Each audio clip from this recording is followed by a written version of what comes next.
Ternyata, banyak miliarder yang gak merasa lebih bahagia meskipun punya duit triliunan. Bahkan, beberapa dari mereka malah lebih cemas karena tekanan sosial atau ketakutan kehilangan apa yang udah mereka capai.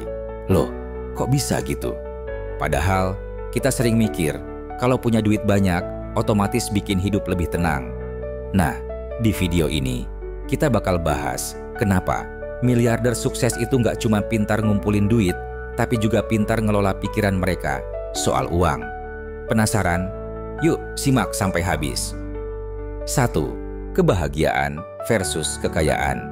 Jadi, banyak orang mikir kalau punya duit banyak, otomatis bikin bahagia. Tapi nyatanya, nggak selalu kayak gitu loh. Penelitian bilang, setelah kebutuhan dasar kayak makan, tempat tinggal, sama pendidikan terpenuhi, tambahan duit nggak bakal bikin kebahagiaan naik signifikan. Contohnya, Warren Buffett, salah satu orang terkaya di dunia, tetap hidup sederhana meskipun duitnya udah tembus ratusan miliar dolar. Buat dia, kebahagiaan berasal dari kerjaan yang dia cintai sama dampak positif yang bisa dia kasih ke dunia. Tapi, bukan berarti duit itu nggak penting ya. Duit tetap penting banget, apalagi buat ngekasih kebebasan finansial. Cuma bedanya, miliarder sukses biasanya nggak cuma fokus beli barang mewah atau gaya hidup glamor. Mereka lebih milih investasi pengalaman, kontribusi sosial, atau pencapaian pribadi. Jadi, intinya, kebahagiaan sejati nggak datang dari jumlah nol di rekening bank, tapi dari cara kamu pakai duit itu buat bikin hidup kamu lebih bermakna. Mulai sekarang yuk, kita ubah mindset kita soal duit. 2. Makna di balik kekayaan. Nah, kalau kamu pikir miliarder cuman mikirin beli mobil sport atau liburan mewah, kamu salah besar. Banyak miliarder ternyata lihat duit sebagai alat buat bikin dampak positif di dunia. Contohnya Bill Gates sama Melinda French Gates. Mereka udah donasikan miliaran dolar buat lawan penyakit menular sama tingkatin pendidikan di negara berkembang. Buat mereka, duit itu sarana buat capai sesuatu yang lebih besar daripada sekadar beli barang mahal. Selain itu, miliarder juga sering punya visi jangka panjang yang bikin hidup mereka ada arahnya. Mereka nggak cuma mikirin apa yang bisa dibeli hari ini, tapi juga warisan apa yang mau ditinggalin buat generasi mendatang. Ini bikin mereka punya rasa tujuan yang kuat, yang akhirnya bikin mereka merasa lebih puas secara batin. Jadi, duit itu bukan akhir dari perjalanan, tapi alat buat capai sesuatu yang lebih bermakna.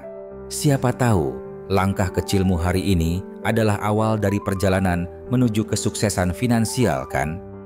3. Tekanan sosial dan ekspektasi publik. Kalau kamu jadi miliarder, pasti bakal jadi sorotan publik. Media, masyarakat, bahkan keluarga sama teman dekat seringkali punya ekspektasi tertentu sama kamu. Ada yang mungkin ngarepin kamu jadi dermawan, ada juga yang iri atau bahkan tersinggung sama kesuksesan kamu.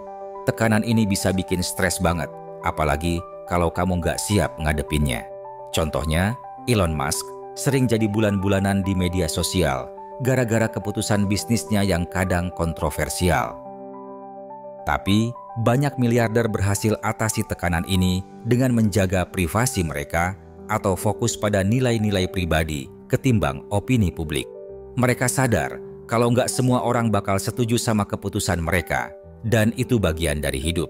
Dengan bangun fondasi nilai yang kuat, mereka bisa tetap tenang meskipun lagi di bawah sorotan. Jadi, pelajaran buat kita, tekanan itu pasti ada, tapi yang penting adalah gimana cara kita ngatasinnya. 4. Rasa aman versus ketidakpastian. Meskipun miliarder punya duit banyak, mereka tetap aja nggak bebas dari ketidakpastian. Bahkan, beberapa dari mereka justru lebih cemas karena sadar betapa rapuhnya sistem ekonomi global. Krisis keuangan, perubahan politik, atau volatilitas pasar bisa ancam kekayaan mereka dalam waktu singkat. Contohnya, banyak miliarder yang super hati-hati ngelola risiko biar aset mereka aman.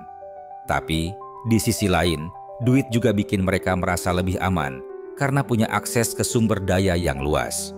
Mereka bisa sewa tim ahli, pakai teknologi terbaru, atau ambil langkah proaktif buat lindungi kekayaan mereka. Meskipun begitu, rasa aman ini nggak selamanya permanen. Banyak miliarder sadar kalau duit itu dinamis, dan mereka harus terus kerja keras buat ngejaga kekayaan mereka. Jadi, duit bisa kasih stabilitas, tapi nggak akan sepenuhnya hilangin ketidakpastian dalam hidup. 5. Hubungan dengan uang, alat, atau identitas. Ada orang yang ngerasa duit itu bagian dari identitas diri mereka.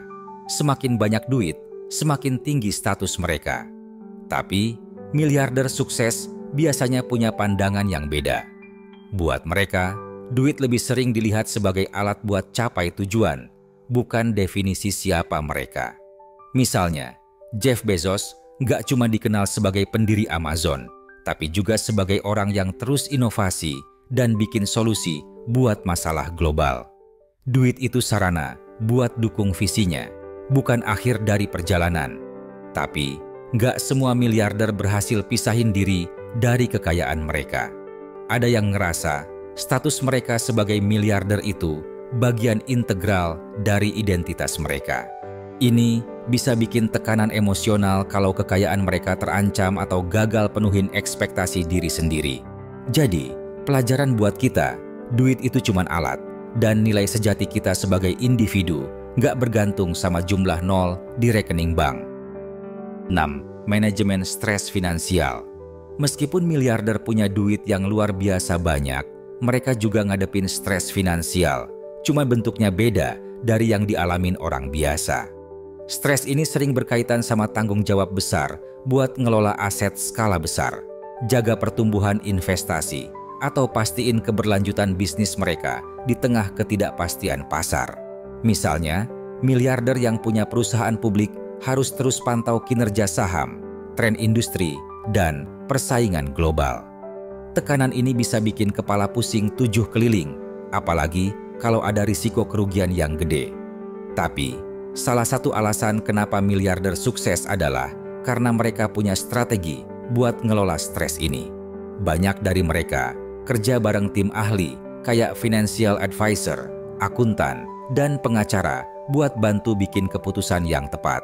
Selain itu, mereka juga punya mentalitas jangka panjang yang bikin mereka tetap tenang meskipun situasi sementara tampak nggak menguntungkan. Jadi, meskipun duit bisa bikin stres, miliarder punya cara buat ngatasinnya dengan bijak. Kamu juga bisa belajar dari mereka buat ngelola stres finansialmu sendiri. 7. Kecemasan terhadap kerugian. Salah satu prinsip psikologi keuangan yang menarik adalah loss aversion, yaitu kecenderungan manusia buat lebih takut kehilangan daripada seneng dapat untung. Meskipun miliarder udah punya duit yang super banyak, mereka tetap aja merasa cemas soal potensi kerugian. Ini karena mereka sadar betapa sulitnya bangun kekayaan dan gak mau kehilangan apa yang udah mereka capai. Contohnya, Warren Buffett dikenal sangat hati-hati dalam berinvestasi. Dia cuma bakal beli aset yang dia pahami sama percayai, bahkan kalau itu berarti ngelewatin peluang yang tampaknya menggiurkan. Tapi, kehati-hatian ini nggak berarti mereka selalu ngindarin risiko.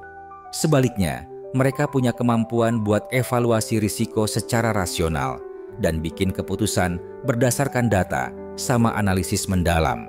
Mereka sadar kalau kerugian itu bagian dari permainan, tapi mereka berusaha meminimalkannya dengan melakukan due diligence yang ketat.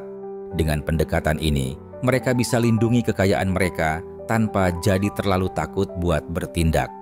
Kamu bisa tiru mindset ini biar lebih bijak ngelola uangmu.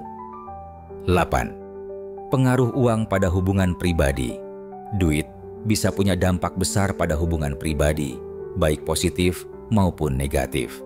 Di satu sisi, miliarder punya kemampuan buat dukung keluarga sama teman dekat secara finansial yang bisa bikin ikatan emosional mereka makin kuat. Tapi, di sisi lain, duit juga bisa bikin ketegangan, terutama kalau ada perbedaan gaya hidup atau ekspektasi yang nggak realistis.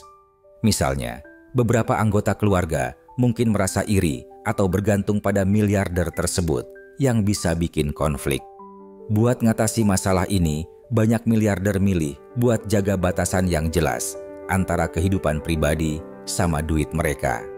Mereka pastiin kalau hubungan mereka didasarkan pada nilai-nilai kayak kepercayaan sama rasa hormat, bukan sekadar uang. Selain itu, beberapa miliarder juga ngajarin nilai-nilai keuangan ke anak-anak mereka sejak dini, biar generasi berikutnya nggak jadi trust fund kids yang malas atau boros. Dengan cara ini, mereka bisa jaga hubungan yang sehat tanpa terlalu dipengaruhi sama duit. Kamu juga bisa mulai pikirin gimana duitmu ngaruh ke hubunganmu sama orang-orang terdekat. 9. FOMO, Fear of Missing Out, di kalangan miliarder. Bahkan, miliarder nggak kebal sama FOMO, terutama kalau ngomongin peluang investasi atau tren bisnis. Di dunia yang bergerak cepat kayak sekarang, ada begitu banyak inovasi sama peluang baru yang muncul tiap hari.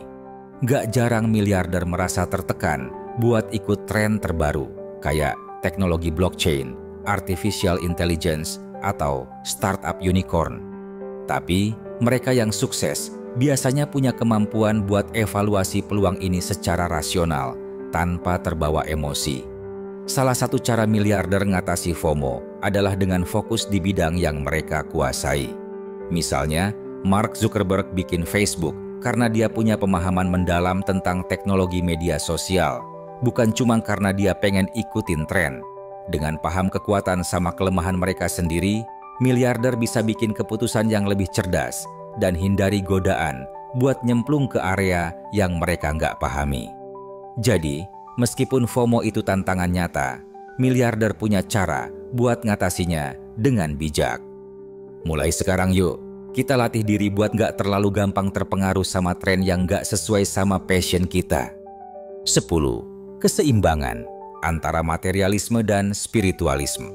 Di titik tertentu dalam hidup mereka, banyak miliarder mulai nanya arti sebenarnya dari duit. Apakah semua duit itu beneran penting? Gimana mereka bisa nemuin keseimbangan antara kehidupan material sama batin? Pertanyaan-pertanyaan ini sering dorong mereka buat cari makna yang lebih dalam lewat spiritualitas, meditasi, atau aktivitas filantropi. Misalnya, Ray Dalio, pendiri Bridgewater Associates, dikenal sebagai praktisi meditasi yang aktif. Dia percaya kalau meditasi bantu kasih kedamaian batin sama perspektif yang lebih luas tentang hidup. Selain itu, banyak miliarder juga nemuin kepuasan batin lewat kontribusi sosial. Alih-alih cuma numpuk duit, mereka pakai duit mereka buat bantu orang lain sama bikin dampak positif di dunia. Ini bikin mereka ngerasain keseimbangan antara kehidupan material sama spiritual, yang akhirnya kasih kebahagiaan yang lebih mendalam. Jadi, buat miliarder yang bijak, duit bukan tujuan akhir, tapi sarana buat capai kehidupan yang lebih bermakna. Kamu juga bisa mulai pikirin gimana duitmu bisa digunain buat bikin hidupmu lebih bermakna. Jadi, itulah 10 rahasia psikologi keuangan miliarder. Kayak yang kita lihat, duit bukan akhir dari perjalanan, tapi alat buat bikin kehidupan yang bermakna.